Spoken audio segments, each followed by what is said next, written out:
And first off, as you can see with this first slide here, we were unable to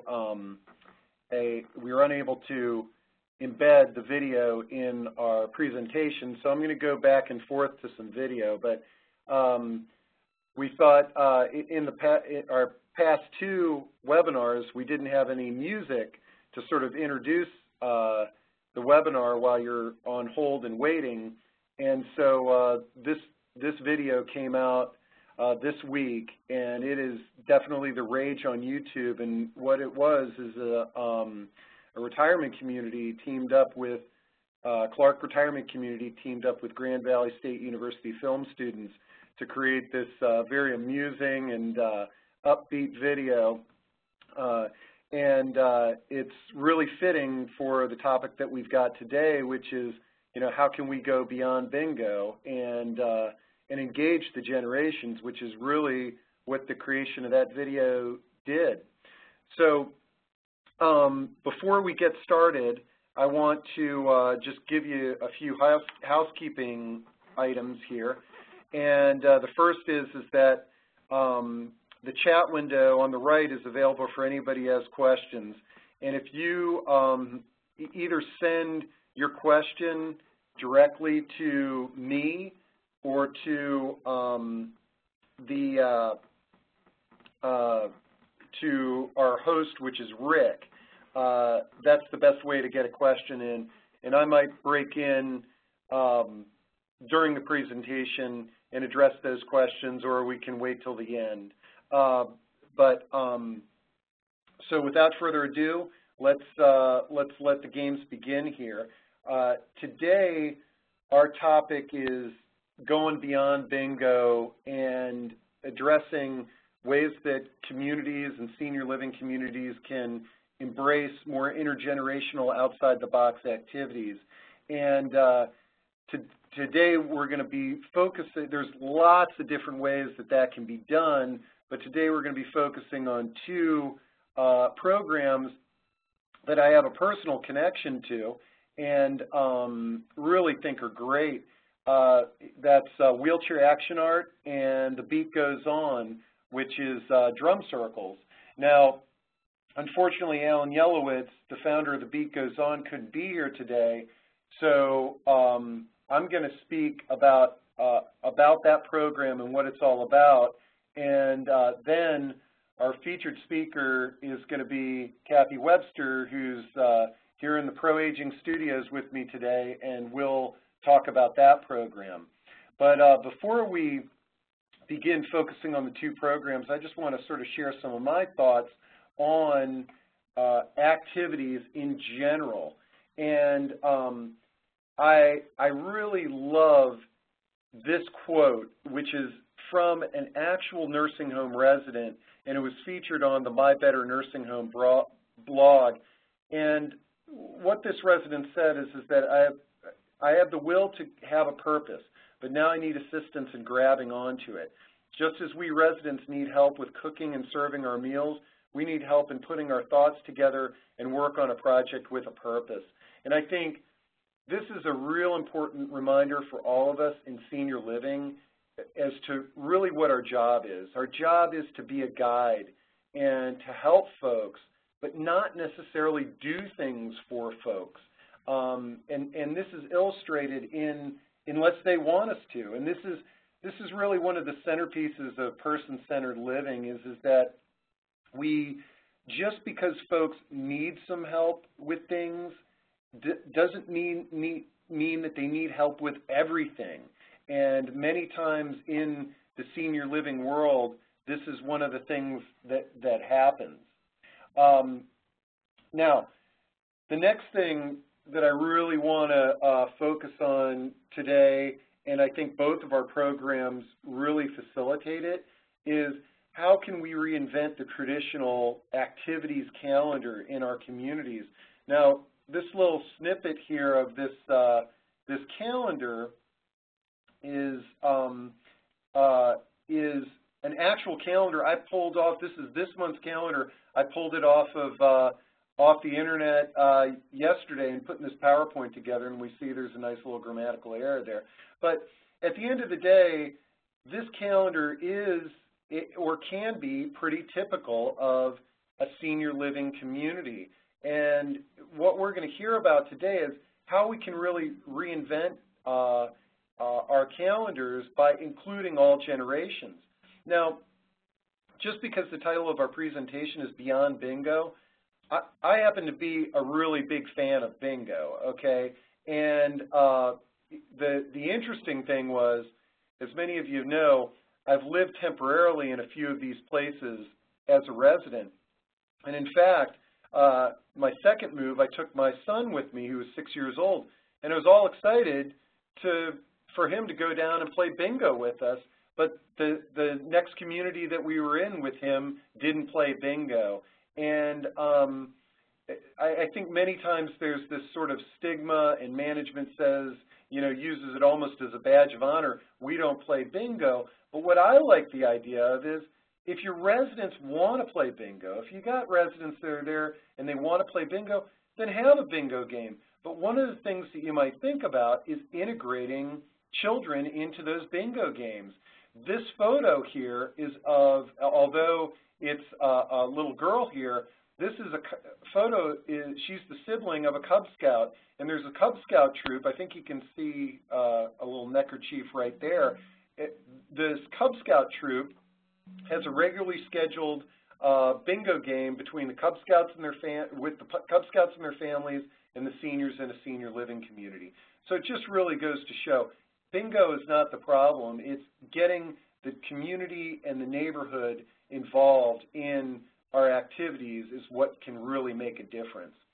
So when an individual is making the move to a senior living community, what are the changes that occur? And this is, I want to quote, last year I went to the Pioneer Network annual conference, and if you're not familiar with the Pioneer Network, I'm going to throw their website up there at the end of the presentation.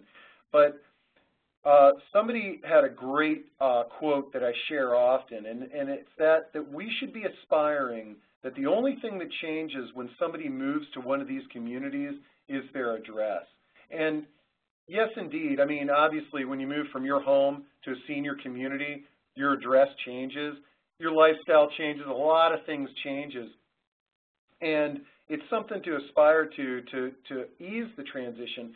But the other thing is that if we begin to bring more kids and more of the community into our senior living communities, then they become more like our homes, because our homes are not in age-segregated environments. And so that's one of the solutions to these intergenerational programs.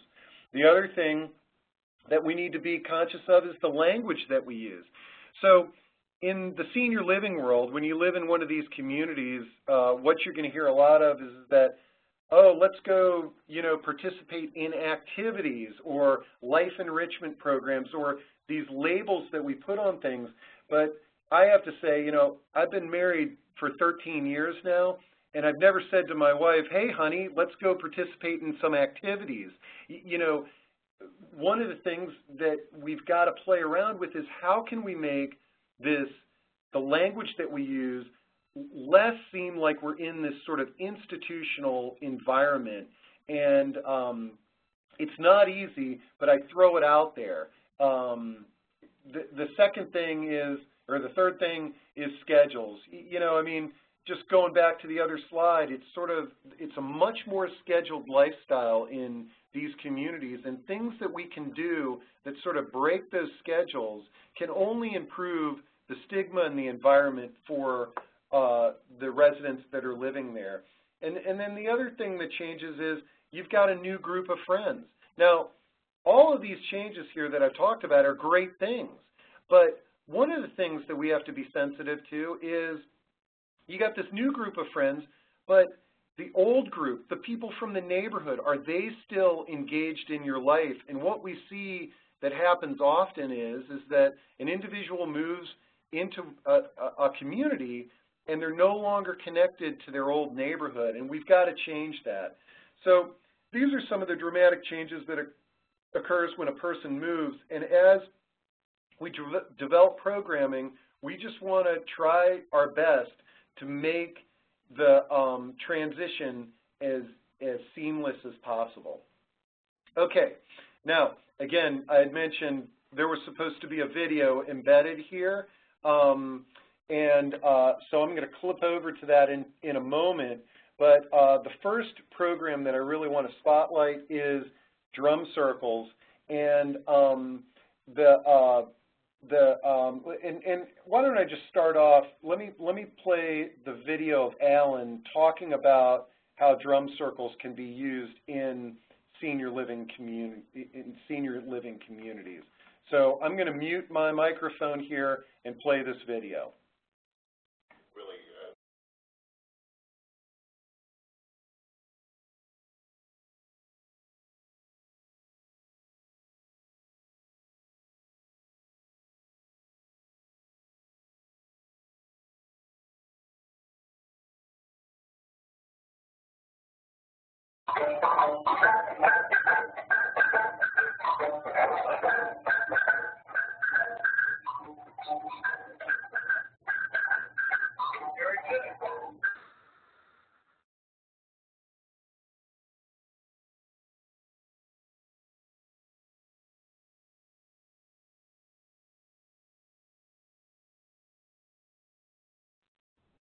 Okay, I hope that you guys were able to see that video and hear that video. I know sometimes technically things don't work out the way that we want them to, but in essence, even if you didn't see that, what you saw was some great engagement that was totally outside of the box from the residents of the community. And Alan Yelowitz there is a friend of mine who who's been a percussionist his entire life, but he's never made a living doing that.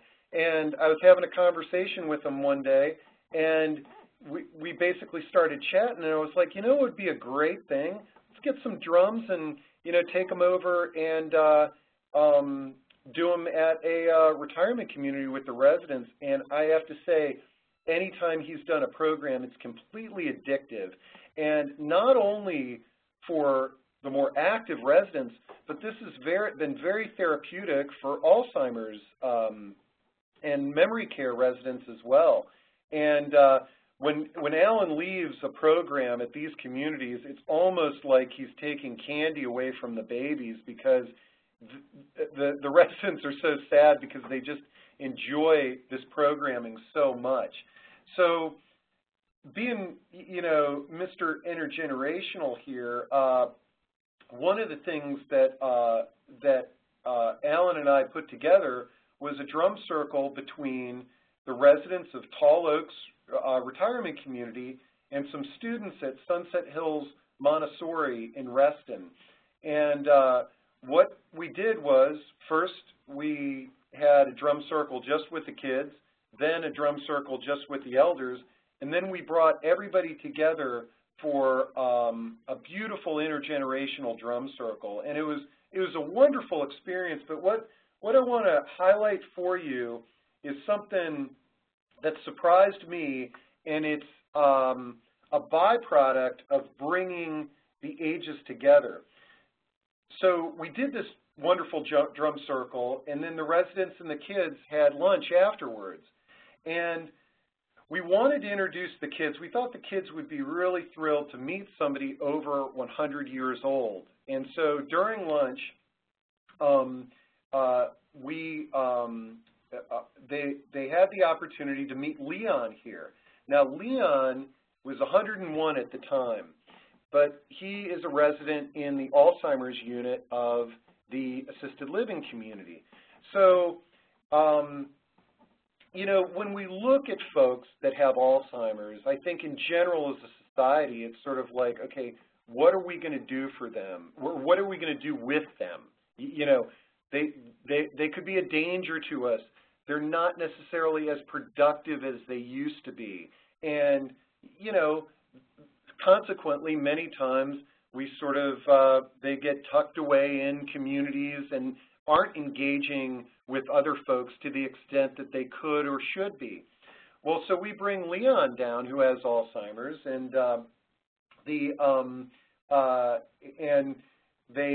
we introduce, kids. This is Leon. He's 101 years old. And then to sort of test their math, it's sort of like, when was Leon born? And some of the good kids with math could figure out what year he was born. And then one of the kids said, "Can I ask Leon a question?" And we're like, "Sure." He said, "Leon, where were you born?" And Leon said, "In a bed." And the kids just busted out laughing. And what you see here is almost immediately they lined up and started asking Leon questions for about 15, 20 minutes. We had to stop them from asking him questions.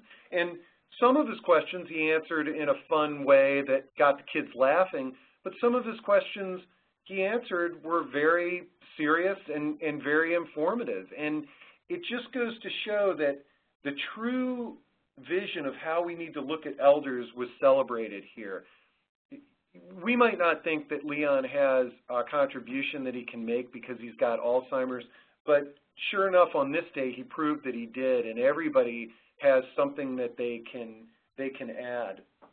And that is a great segue for our next program that I want to focus on. And again, I apologize. We're going to show you a video that's going to be played right there.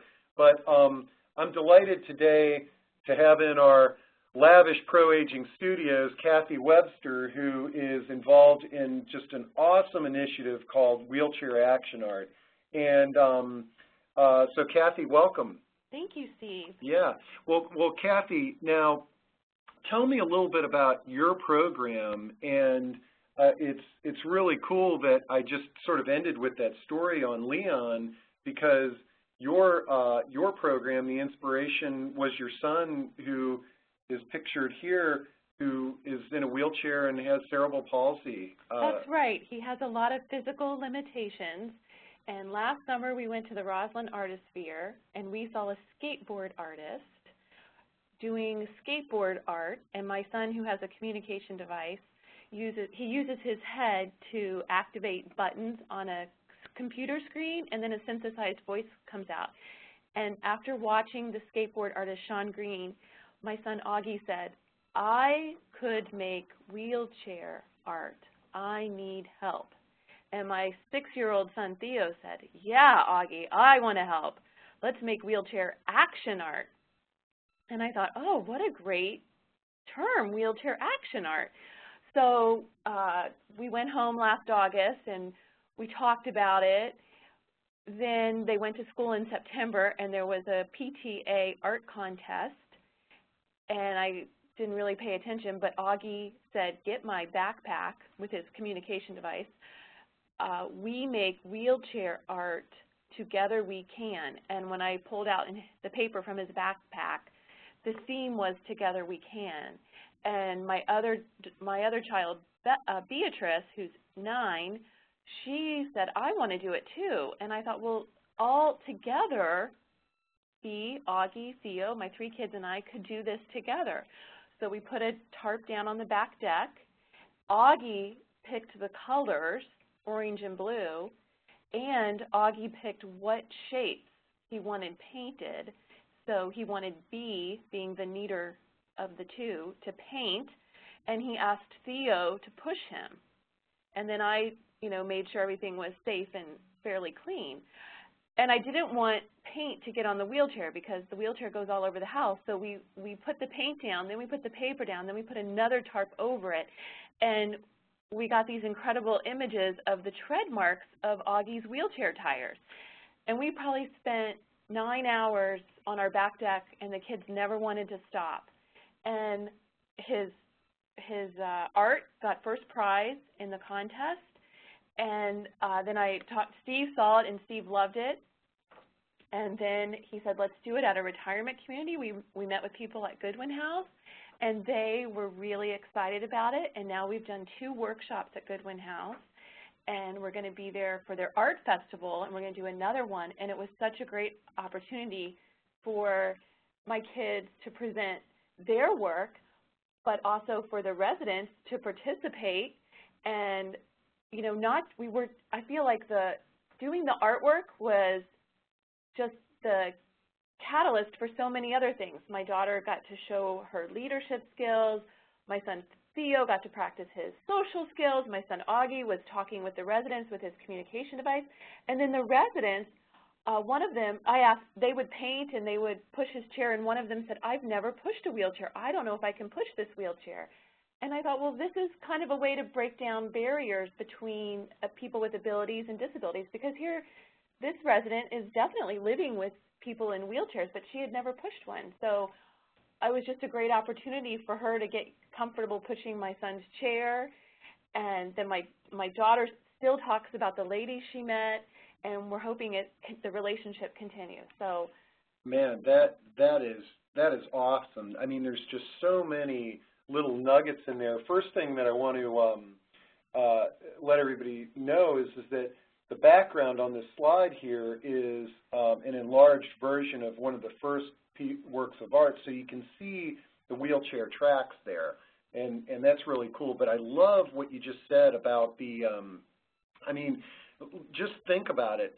This woman who pushed Augie in the wheelchair and had never pushed somebody in a wheelchair is living with people all around her who are in wheelchairs and mobility devices. And talk about breaking barriers, it takes an outsider to come in and a project, and now she hopefully feels more comfortable around folks in wheelchairs thanks to Augie in this program. That is so wonderful. But what I love more than anything about this program is how it's sort of elevated in the same way that it's elevated Augie. I mean, he is the founder of this great concept. If he had never said anything, you would have never created this. That's right. He's always been very interested in art, and I think when he saw that artist skateboarding over the paint, it sparked something in him. And you know, he can't do very much. So when he told me he wanted to do this, I felt like, well, if this is something you want to do, we're going to do it. Because he doesn't get to do that many things. He wants to take ballet, and he wants to do gymnastics, and he wants to be on the swim team, but we can't facilitate all those things. But we can facilitate this wheelchair action art. So he's not only an artist now, he's an entrepreneur, and I really think that he is going in the right direction to be one of the foremost disability advocates out there with something like this. And to me, shoot, I mean, I practically got tears in my eyes just talking about it, because I think that, you know, there's such a similarity between Leon and Augie in terms of the way the public may perceive these folks, but these are both great examples of how they have purpose, and a reminder that everybody that can find purpose in the world. So let me, what I'm going to do, Kath, is I want to play at least some of the clip of this video, because that's going to really help people see exactly what went on there in at Goodwin House. And I'm going to cut my mic off again.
Okay, Kath, that was just a little bit of the video there, and that was the first experience at Goodwin House, Bailey's Crossroads. So tell us a little bit about what we just watched there. Okay, well, that was first well, Augie said he wanted red apples and big purple grapes. So Bea and Theo painted what looked like red apples and big purple grapes. And then we covered it with paper, then we covered it with another big piece of paper so paint doesn't get on the wheelchair. And Theo pushed Augie. I think Augie said he wanted to be pushed in circles. So Theo did a great job pushing. And then we pick it up, and we let that dry, and then about a half hour later we put down another color, and sometimes we mix all the colors, so you never know what you're gonna get. And then we put those down again over, I think, some yellow and greens, and by the third or fourth time that you put it down, you really start to see the tread marks of the wheelchair.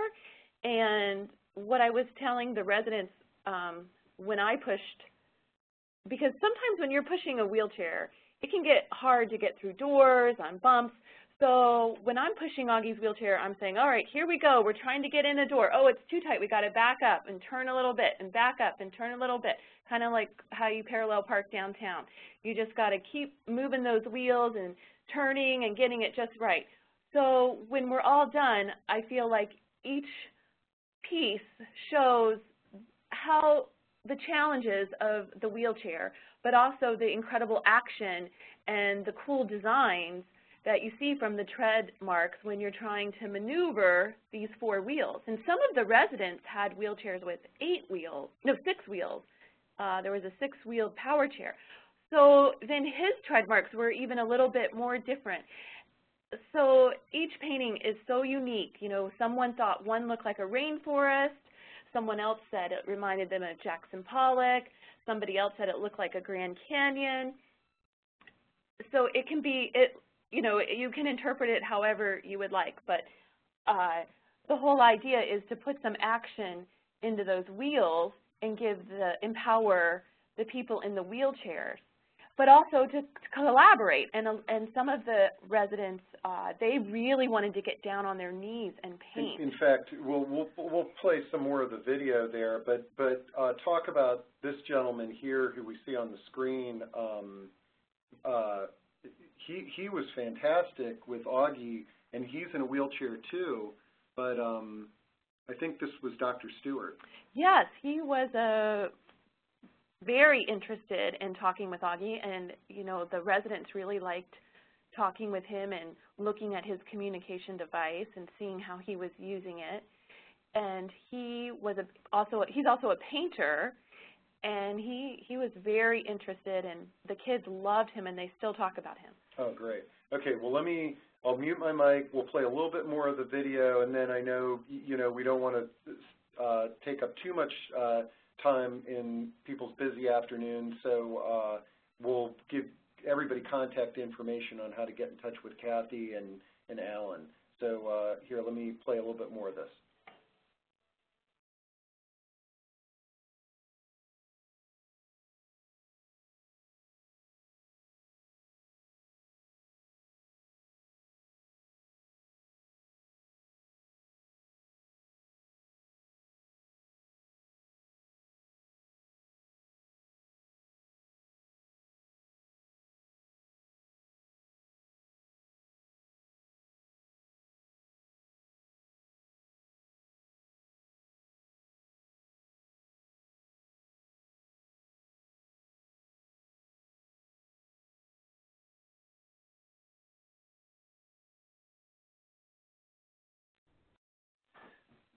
Now what you saw there was number one, how Bea was really taking a leadership role and working with the residents on what colors that they wanted. That was really cool. And the other thing that you see are these nursing students here who were also getting into the act and really enjoying it. Now, what I'm going to do in the purposes of time, you can watch this video online in its entirety, but I'd like to fast forward to hear some of the Goodwin House staff that talking about what this meant to them, because they couldn't be on the webinar today. So let me, I'm going to fast forward to the section where they are, and then we'll wrap up our discussion here. Okay, great. Okay, so I'm going to mute. We'll listen to a couple of staff talking.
All right.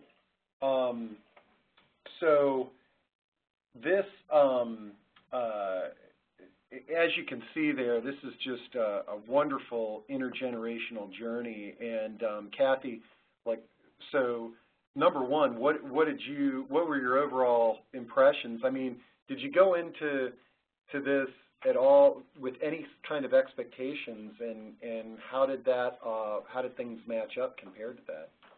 Well, my only expectation was that my children would behave and that we'd produce some art and have people interested, and that happened, and the residents were so encouraging. They loved it. They really want us to keep doing it, and they just made me feel like this was such a great idea, and the more I tell people, other people want to do it. So I'm really encouraged by the feedback, and I'd love to do more workshops. Yeah, that was going to be my next question is, what are some of the things that you're thinking about in the future? Well, I'd like to work with some other organizations and groups, maybe schools, also groups that advocate for people's abilities, like the ARC of Northern Virginia, maybe some of the therapeutic rec programs, and maybe combine some able-bodied students like from the Cub Scouts or Girl Scouts, and really work on bringing different groups together. And you know, I'm just eager to sign up some groups and get started, hopefully, you know, this fall through my kids and people I know. Great. So the best way to get in touch with you would just be go to the Wheelchair Action Art website, and you'll have contact information on there. Yeah, there's contact info on there. Okay, good. That'd be fantastic. Well, I really commend you and your entire family on just creating a real wonderful program that I think can be just part of how we reinvent what's going on in senior living communities. And so thank you. I've just got a few sort of closing thoughts here, and hopefully you all can sort of see this by spotlighting these two programs, is that, you know, in the hundreds of senior communities that I've been in for the last 21 years, most of the time when somebody gets a tour is that what we're spotlighting is, you know, the capital improvements, the money that we're spending on making our apartments bigger, putting on a new addition and things of this nature. And there's nothing at all wrong with that. We all want to have better homes and better places to live. But I think after you see just a glimpse at these two programs that are connecting the generations, they're empowering people to do something different and something that they can talk about and feel like they really matter, is that what I really hope is that communities start to invest just a little bit more money in this area. The fact is, we did a program on this at ProAging last year, and there's some research that nursing home residents, nursing homes, I believe the average that's spent on activities is about $1 a month per resident, and that's woefully inadequate. You know, if you think about how much each of us in our homes are spending on our cable bills, it blows that out of the water right there. And generally, the strategy for a lot of communities is, hey, I'm just going to hire an activities director. They're going to take care of everything. And there are just tons of great activities directors out there that want to do more, but they need more investment, whether it be money, volunteers, you know, more staff, and but also outside the box programs coming to them. So how do we change this environment? The first thing is resident and family involvement is really key. Number one, it's like that first quote that I had, is that we have to empower residents to know that they can change stuff, to know that their ideas matter. You know, the fact is that if a resident knows that Cub Scouts can come to the bingo games and they want that to happen, let's make it happen. But it's also family involvement. I'll tell you one quick story because I know we're short on time here, but I had a family member who called me up not too long ago, said, Mom doesn't want to move to an assisted living. You know, Mom, she's an intellectual, she was a college professor, and she just sort of feels like it's beneath her to live in one of these environments.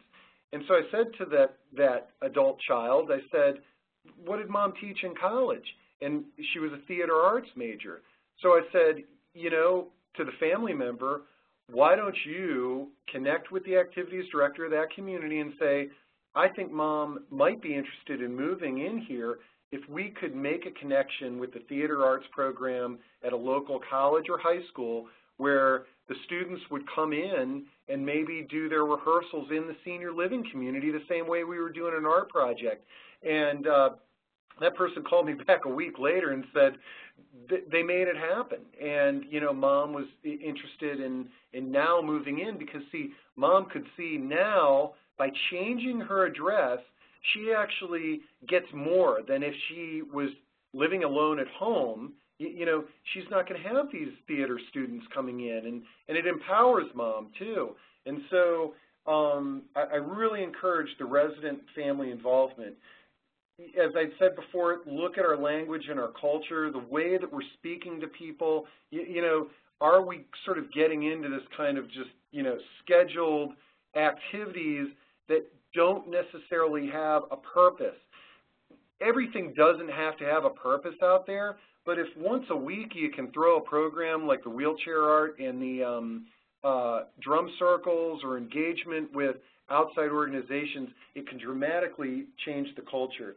The other thing is, you know, as neighbors to these communities, we really need to start viewing these as homes and not institutions, and ways that we can, this is the neighborhood's obligation to reach out to the nursing homes, the assisted livings, and begin to, you know, engage with the residents as though they're our next door neighbors, because they are.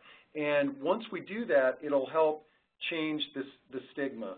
And the last thing that I like to bring up is that, and I say that I work with so many marketing directors, and I'm always saying this, it's like, look, you know, anybody can build a big, beautiful building with granite countertops and stuff like that. That's not necessarily a unique selling advantage. The lifestyle that you're affording, the things that you're doing in your community, and the people who are living in your walls, you know, folks like Dr. Stewart and some of the other folks that we talk to on a regular basis, this is what you need to be selling in your community to really attract people to it. And I guarantee that, you know, you mention programming like, you know, Cub Scouts coming for bingo games or wheelchair action art or drum circles, and that's going to be a much better selling advantage than, you know, trying to sell the square footage of the apartment. So sort of in closing, I want to look at some of the resources. You can get in touch with Alan at The Beat Goes On, Kathy, Wheelchair Action Art. Goodwin House. Goodwin House is going to actually do an exhibition starting on July 30th with their art festival of the wheelchair action artwork. So that is just wonderful. And the Pioneer Network that I mentioned a bit earlier before. Let's see. And then lastly, here's my contact information. Look forward to hearing from you. As you can tell, I'm really enthusiastic about these ideas, and we're going to continue doing these monthly webinars. So if you're on this, you'll hear number one, you'll get a link to the broadcast, but then you'll also get an announcement of next month's topic and speaker. So without further ado, I'm going to close out the webinar today because I think we've gone over our general half-hour time period. And I want to thank Kathy Webster for being our in-studio guest. Thank you, Steve. And we'll be seeing you next month.